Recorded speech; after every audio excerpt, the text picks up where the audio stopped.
ইউরোপের দুই পরাশক্তি স্পেন ও বেলজিয়াম রাত ১টায় মুখোমুখি হচ্ছে বিশ্বকাপের দ্বিতীয় কোয়ার্টার ফাইনালে। তরুণ ও প্রতিভাবান স্প্যানিয়ার্ডের বিপক্ষে লড়াই হবে অভিজ্ঞতা আর তারুণ্যের মিশেলে গড়া রেড ডেভিলের। ১৯৮৬ বিশ্বকাপের কথা, শেষ ৮-এর লড়াইয়ের টাইব্রেকে ৫-৪ গোল ব্যবধানে জিতেছিল বেলজিয়াম। সেমিতে ওঠার মিশন থেকে বিদায় নিতে হয় স্পেনকে। ৪০ বছর পর আবারও ইতিহাসে পুনরাবৃত্তির মঞ্চায়নে ফলাফলে কোনো তারতম্য হবে কি?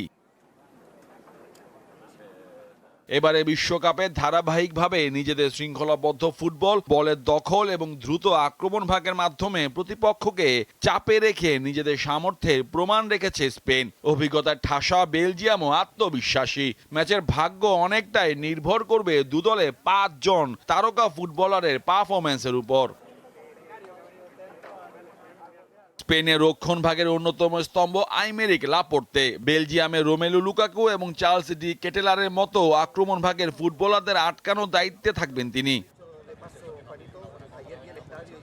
ম্যাচের সবচেয়ে আকর্ষণীয় ব্যক্তিগত দ্বৈরথ হতে পারে লামিনে ইয়ামালের বিপক্ষে ম্যাক্সিম ডি কুইপারের। ব্রাইটনের হয়ে ভালো মৌসুম কাটিয়ে বিশ্বকাপে অভিষেক হয়েছে এই তরুণ লেফট ব্যাকের। বেলজিয়ামের সোনালী প্রজন্মের ব্যর্থতার চাপ নেই তার উপর।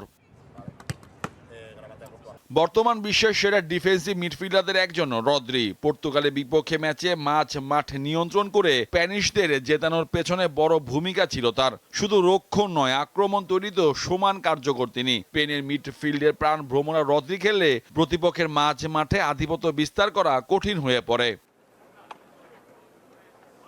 আসলে অন্যতম সেরা পারফর্মার বেলজিয়ামে ব্র্যান্ডন মেচেলে। ক্লাব ব্রুজের এই সেন্টার ব্যাক শুধু রক্ষণই নয়, আক্রমণে অবদান রাখতে পারেন। লা রোজাদের আক্রমণ ভাগকে আটকাতে তার অভিজ্ঞতা বড় গুরুত্বপূর্ণ হয়ে উঠবে।